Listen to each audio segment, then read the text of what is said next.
muddooyinkii ugu dambeeyay gaar ahaan intii lagu guda jiray bisha barakaysan ee Ramadaan waxaa soo badanayay dhalinyarada ka soo baxaysa ururka Al-Shabaab ee isku soo dhiibaysa ciidamada Jubbaland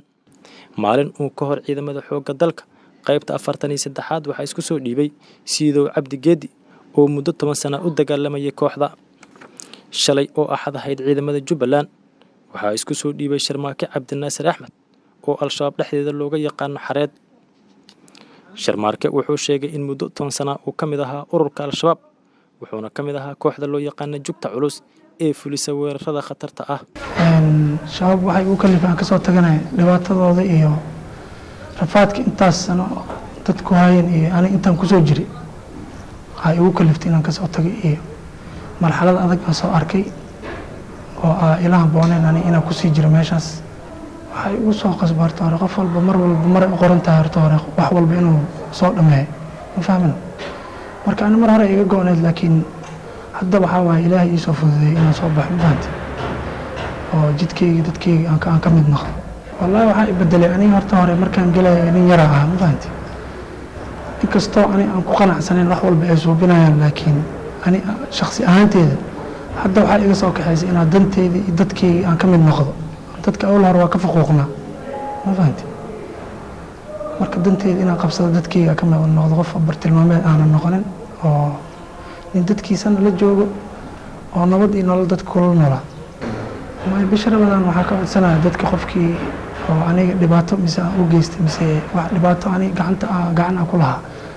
intaas aan soo shaqeynaa in dadka bisha Ramadaan fadligeeda ay u afiyaan ma fahmino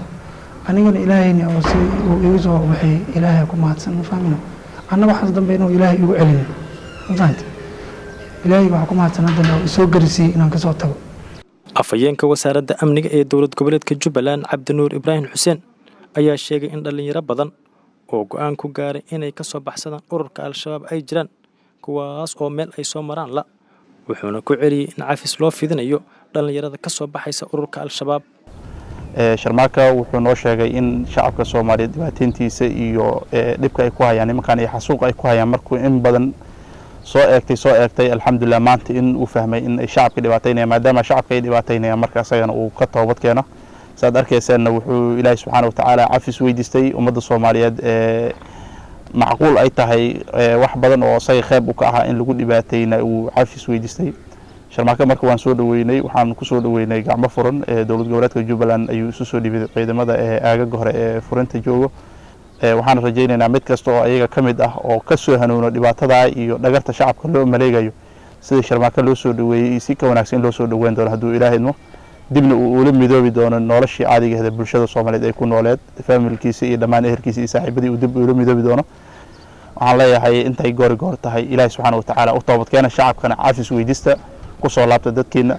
dhiiga shacabka Soomaaliyeed marna wax xalaal idin ma aha inaad daadisaan waxa marka waajib idinku ah oo idinku baaqayna inaad marka Ilaahay u toobad keentaan shacabkiina aad dhibaataynaysan aad dhibaatada ka daysaan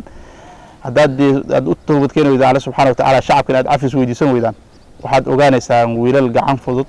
oo loo tababaray sida loo soo afjaro kooxaha sharwadayaasha inay mar walba diyaar u yihiin dadka Soomaaliyeed iyo gaar ahaan Jubbaland Mas'uud Cabdullaahi Aadan Jubbaland TV magaalada Kismaayo